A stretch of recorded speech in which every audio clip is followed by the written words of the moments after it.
All right, welcome back, second graders and families. And I am going to read chapter 11. And the cool thing about the Whatever After books is that they're based on fairy tales. And this week, you guys are going to be doing some work with fairy tales in literacy. So I'm so excited that that's going to tie together with our read aloud. So here we go, chapter 11 of Seeing Red by Sarah Mlynowski, published by Scholastic Books.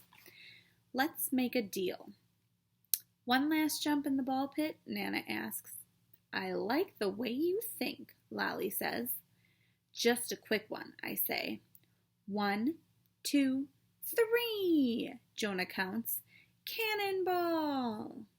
We all jump into the ball pit, Prince included.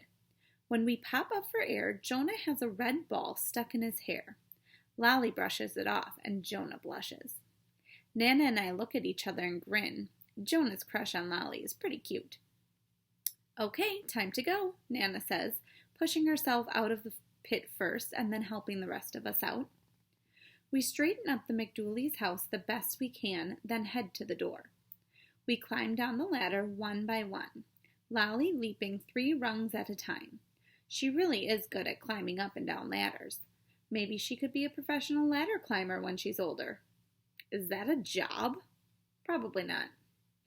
Once we're all on the ground, Jonah sets Prince down. We all look around. Still no sign of the wolf trio. Phew!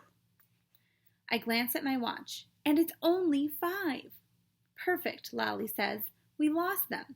Let's head to the hunter's house. We all start running along the path.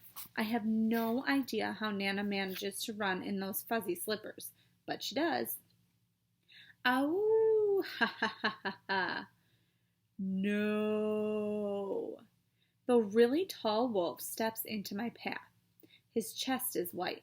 He snarls and licks his lips. He's wearing a hat that says Harley on it.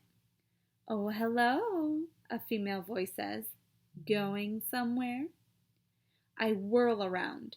Staring right at me is Tina, her golden eyes cold and mean.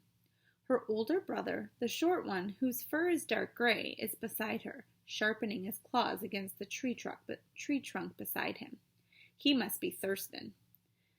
They have us surrounded. Crumbs. Ha! Tricked you, Tina says. You thought we ran off, but we didn't. We knew you wouldn't stay in the treehouse too long. Yeah, I should probably forget about being an escape planner. Harley bares his big pointy teeth at us and lets out the loudest growl I've ever heard. I grab onto Nana's arm and Jonah grabs onto my arm. Lolly grabs onto Jonah's arm and Jonah blushes. Which do you want for dinner, Tina? The shorter wolf Thurston asks. His voice is surprisingly high for a wolf. It's almost bird-like. I think I'll start with the mutt. He'll be my amuse-bouche. He licks his lips. He's looking right at Prince. Prince growls back and then rushes behind Jonah's legs. To be honest, none of them look all that appetizing, Tina says with a sneer. Oh, that's good. We don't want to be appetizing to wolves. But I am really hungry, she says. That dumb hunter is always on my trail, ready with that dumb bow and dumb arrow whenever I'm about to nab a human. Tina growls and snarls at me. How does a wolf get her teeth that sharp? Does she sharpen them with a nail file or something? Or are they naturally like that? Her teeth are even bigger and sharper than Owen's. I think I'll have Little Red Riding Hood for lunch, Tina says, narrowing her golden eyes at Lolly. She's the one Owen has been trying to catch for months. His loss is my gain. Lolly scowls, but I'm impressed that she doesn't look scared. As if you could catch me. You might be fast, but I'm an expert climber and branch swinger. Have you ever tried gymnastics? Jonah asks Lolly. I bet you'd be really good at it. Oh, she could be a gymnast. That is a much better job than the professional ladder climber. I should probably be focusing on the situation in front of me instead of worrying about what Little Red will be when she grows up. Tina takes a step toward Lolly. We all know you're not going going anywhere, Tina says. You'll never abandon your human pack to save yourself. You're too nice, I can tell. It's good to be nice, Lolly shouts. Good for me, Tina says with a laugh, baring her pointy teeth as she steps even closer to Little Red. Although I really wish you'd take off that cape. I couldn't possibly digest that. Stop, Jonah says, crossing his arms in front of his chest. You can't eat Lolly. We will not let you eat one of our pack. Aw, Lolly says to him with a smile. I'm part of your pack? Of course, Jonah says, blushing again. Pack schmack, Tina mutters. You know who's part of my pack? My ridiculous brother Owen. And where is he? Off doing who knows what instead of being here with us. He can't be here with you, I say. The hunter has him.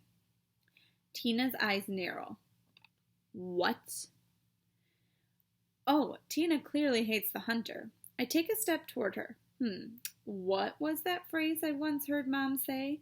The enemy of your enemy is your friend. We need your help, I explain, to save our brother. The hunter is going to kill Owen and hang his head on the trophy wall.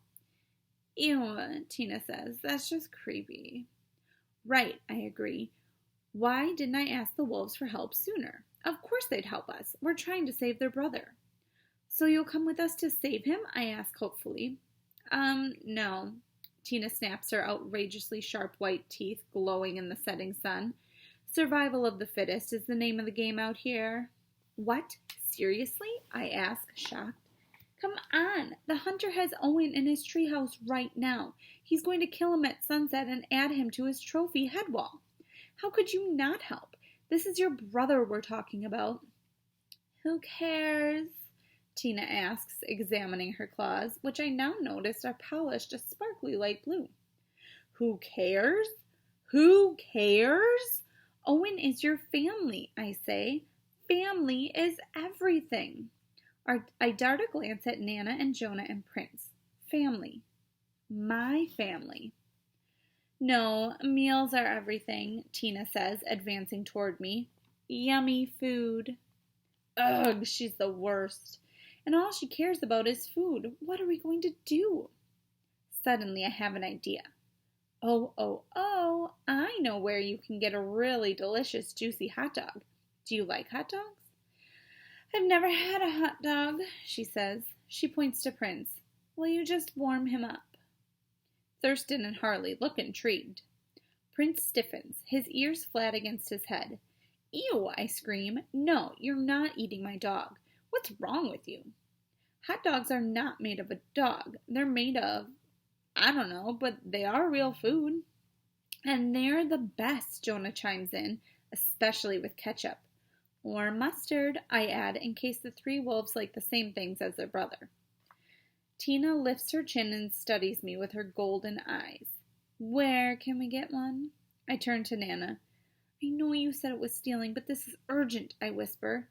It is urgent, Nana says, nodding. Plus, I will leave the McDouleys my $20 and a note. That seems fair, considering the circumstances. I know that it's American dollars, but it's the thought that counts, Jonah asks. In this case, yes, Nana says. I turn back to the wolves. When we were hiding in the treehouse, we saw some delicious-looking hot dogs in the fridge. What if we give you those? Then you can have your dinner, and we can go save your brother. Tina rolls her eyes. Honestly, why bother? But I guess we owe him something. Frankly, Nana tells the wolves, hands on her hips, I think you should be ashamed of yourselves. She stares down Tina, Thurston, and Harley. Your brother needs you, and all you care about are your stomachs?